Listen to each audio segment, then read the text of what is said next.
লন্ডনে প্রধান উপদেষ্টার সাথে বিএনপির প্রধান জনাব তারেক রহমানের বৈঠকের পর একটা আলোচনা ছড়িয়ে পড়েছে। সেটা হলো, আমরা যখন এই ধরনের আলোচনা হয় আমরা সোফার এই ধরনের সংস্কৃতিতে অভ্যস্ত যে কে জিতলো কে হারলো, সরকার জিতলো না বিএনপি জিতলো, বা এর বাইরে জামায়াত আছে এবং এনসিপিকেও আমরা এখন আলোচনার মধ্যে রাখি, কে জিতলো কে হারলো এই হিসাব নিকেশ শুরু হয়। আসলে কি তাই? একটা রাজনৈতিক সেটেলমেন্ট আদতে কাউকে কি জেতায় বা হারায় সে আলোচনাটা করতে চাই। তার আগে বিএনপির বাইরে যে দুটো দলকে নিয়ে আমরা আলোচনা করি, এনসিপি এবং জামায়াতে ইসলামী, তাদের প্রতিক্রিয়াটা, অফিসিয়াল প্রতিক্রিয়াটা একটু দেখতে চাই।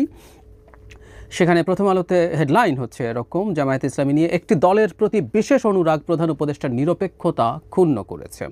মানে এখানে তারা যা যা বলছেন যে একটা দলের সাথে কথা বলে একটা যৌথ বিবৃতি দেয়া হয়েছে, সেটাকে তারা নৈতিকভাবে যথার্থ নয় বলে মনে করছেন। তিনি বলছেন এটা দেশের রাজনৈতিক সংস্কৃতির ব্যত্যয়। তিনি একটা বিশেষ দলের প্রতি অনুরাগ প্রকাশ করেছেন যা তার নিরপেক্ষতা ক্ষুণ্ণ করেছে। এটা নিয়ে গুরুত্বপূর্ণ প্রশ্ন আমি জামায়াতকেই করতে চাই, একটু পরে আসছি। তারপর তারা বৈঠক করেছেন, কথা বলেছেন। এরপর তারা বলছেন যে বৈঠকটাকে তারা ওয়েলকাম করছেন, যেটা স্বাভাবিক, যেহেতু সরকার প্রধান বিভিন্ন রাজনৈতিক দলের সঙ্গে পৃথক বা বৈঠকভাবে আলাদাভাবে বা একত্রে বৈঠক করছেন, সো এটা হতেই পারে। কিন্তু ওই যে সেই কথাটা যে তারা এটা করা ঠিক হয়নি বলে বলছেন। তারপর তিনি বলছেন বাংলাদেশে অনেকগুলো রাজনৈতিক দল যেহেতু আছে, সবার সাথে আলোচনা করেই এটা ব্যাপারে সিদ্ধান্ত নেওয়াটা সঠিক বলে বিবেচিত হতে পারত। তারা বলছেন, আমরা আশা করি অবাধ, সুষ্ঠু, গ্রহণযোগ্য নির্বাচনের জন্য বর্তমান অন্তর্বর্তী সরকার নিরপেক্ষ থেকে লেভেল প্লেয়িং ফিল্ড তৈরি করবেন এবং বিচার সংস্কারের ব্যাপারে যথাযথ পদক্ষেপ নিশ্চিত করবেন।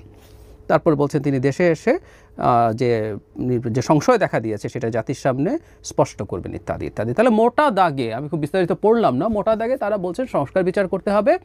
আর যেভাবে তিনি বিএনপির সাথে বসেছেন এবং একটা যৌথ ঘোষণা দিয়েছেন, সেটাকে সঠিক বলে মনে করছেন। এটা নিরপেক্ষতা, একটি দলের সাথে তার টোনটা এরকম যে একটা দলকে একটু বিশেষ ট্রিটমেন্ট দেওয়াটা তার নিরপেক্ষতা ক্ষুণ্ণ করেছে। এই ভাষার উদ্দেশ্য কি আমরা বুঝতে চেষ্টা করব, এবং এনসিপিও যা বলেছে তার সাথে বেশ কিছু ক্ষেত্রে মিলও পাওয়া যাবে। তারা আসলে কি বলতে চান সেটা বুঝবো। কিন্তু আমি যে প্রশ্নটা জামায়াতকে করতে চেয়েছি, বিএনপিকে কি একটা এক্সট্রা ট্রিটমেন্ট দিল? উত্তর হচ্ছে দিল।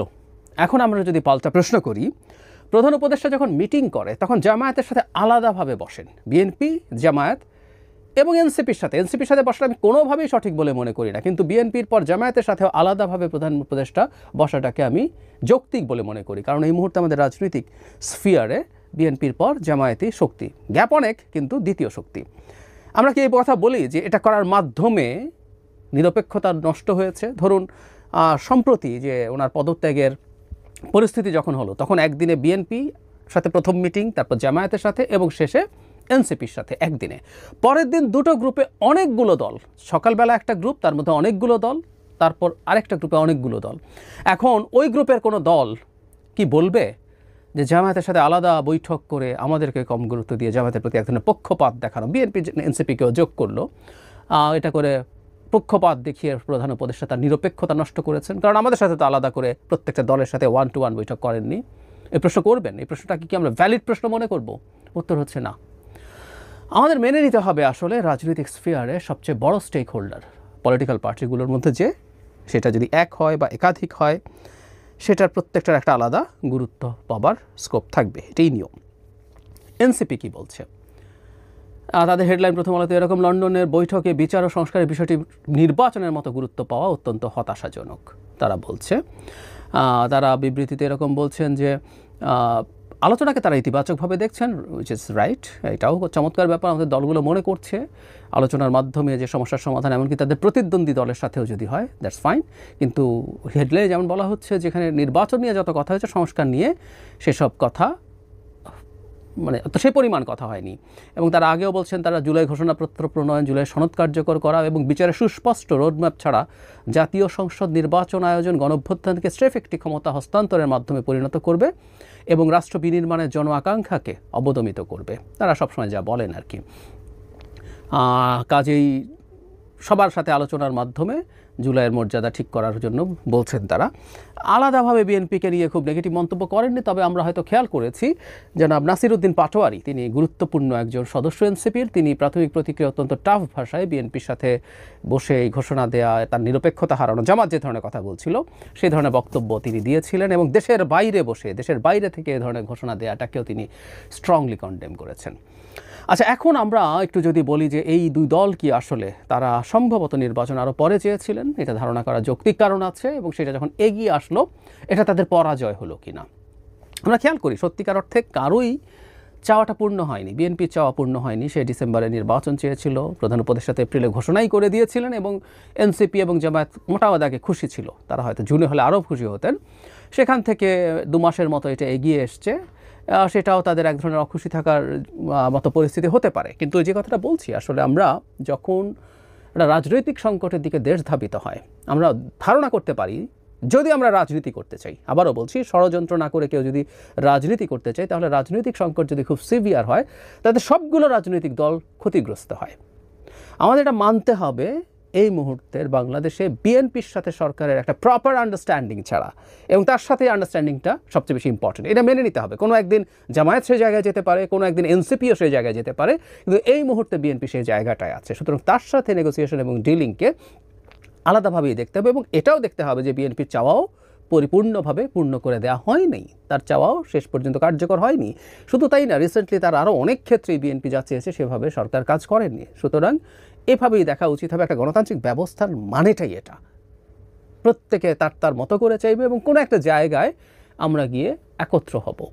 আমি এনসিপি বা জামায়াত ইসলামী অলরেডি তার ক্যান্ডিডেটের নমিনেশন দিয়ে দিয়েছে। নির্বাচনের প্রস্তুতির কথা যদি বলি, জামায়াতের ওই 2 মাস বেশি সময় লাগবে বলে মনে হয় না, এবং এক অর্থে জামায়াত বিএনপির চাইতে অনেক বেশি এগিয়ে আছে, কারণ জামায়াতের দলের মধ্যে এক ধরনের অভ্যন্তরীণ শৃঙ্খলা তুলনামূলকভাবে অনেক ভালো, এটা আবহমান কাল থেকে।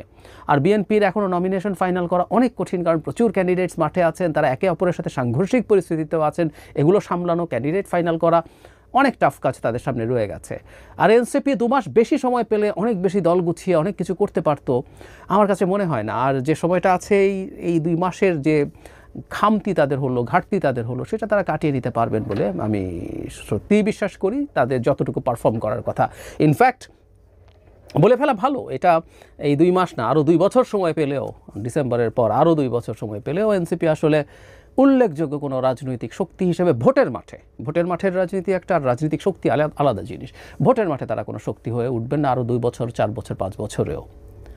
আমি প্রায় বলি যে 10 বছর পরও যদি এনসিপি একটা মানে টপ তো দূরে থাকুক, কিন্তু একটা মোটামুটি রাজনৈতিক শক্তি হিসেবে দাঁড়ায়, যে বেশ কিছু সিটে জিততে পারে, এটা অনেক বড় সাফল্য হবে বলে আমি বিশ্বাস করি। তাদের সেদিকেই মনোযোগী থাকা দরকার। তাহলে যে কথাটা বলছিলাম, এনসিপি বা জামায়াত কি হারলো? উত্তর হচ্ছে না, কেউ হারেনি। বিএনপি হারেনি, সরকার না, কেউ না। আমরা একটা জায়গায় এসেছি, যদি থাকতে পারি, আমি কথাটা বারবার স্মরণ করিয়ে দেব, আমি মনে করি না ষড়যন্ত্র শেষ হবে। নির্বাচন পেছানোর জন্য কোনো একটা কেওস ঢাকার মাঠে তৈরি করা, মিয়ানমারের সাথে করিডোরের নামে একটা যুদ্ধ বাঁধিয়ে দেওয়া, এগুলো যে কোনো চেষ্টা চলতে পারে। আমি এখনও বিশ্বাস করি এই চেষ্টা যারা করবেন তারা সেই জায়গায় আছেন, সেই চেষ্টা তারা করে যাওয়ার সমূহ সম্ভাবনা আছে। সো আমাদের সতর্ক থাকতে হবে এই ব্যাপারগুলোতে। কিন্তু নির্বাচন হবে এটা যদি ঘটে, সবাই একটু আগে আর একটু পরে তাদেরকে অ্যাডজাস্ট করে নেবেন, তাতে কারও পরাজয় হয়নি। পরাজয় হয়েছে একটা অংশের, যারা আসলে চান, মানে ফর দ্য টাইম বিং, আবারও বলছি, তারা আবার শক্তি সংগ্রহ করবেন, তারা কৌশল ঠিক করবেন, তারা ছেড়ে দেবেন সহজে বলে আমি বিশ্বাস করি না। তারা এটা চালিয়ে যাবেন, এবং আমাদের এই কারণেই ভোকাল থাকতে হবে। সেটা হচ্ছে যারা চেয়েছেন এই সরকারকে আনলিমিটেড টাইমের জন্য এক্সটেন্ড করা।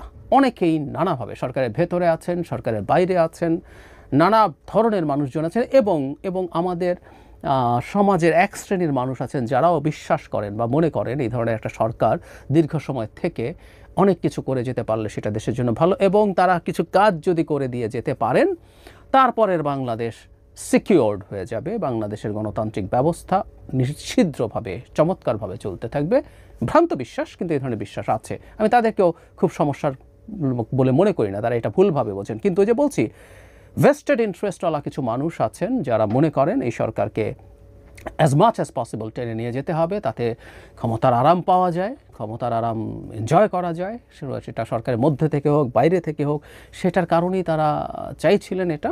So for the time being, এই যে নির্বাচনের সময় নিয়ে যে ধরনের প্রাথমিক সেটেলমেন্ট হলো, এটায় হেরেছে আসলে তারা ফর দ্য টাইম বিং। আমরা তাদেরকে পরাজিতই রাখতে চাই, কিন্তু সেটাও নির্বাচন হয়ে যাওয়া পর্যন্ত আমাদের সতর্ক থেকেই সেই চেষ্টা করে যেতে হবে। শেষ মুহূর্ত পর্যন্ত তারা সেই চেষ্টা চালাবেন বলে আমি সিরিয়াসলি বিশ্বাস করি। এদের মধ্যে বহু মানুষের কারো না কারো এজেন্ডা নিয়ে নামেছেন, কোনো রাষ্ট্রের হতে পারে, কোনো মানুষ আছে কারো এজেন্ডা নিয়ে নামেন না। তারা এত বেশি আত্মপ্রেমিক বা নার্সিসিস্ট যে নিজের ইগো স্যাটিসফাই করার জন্য তারা যে কোনো কিছু করে ফেলতে পারেন। এই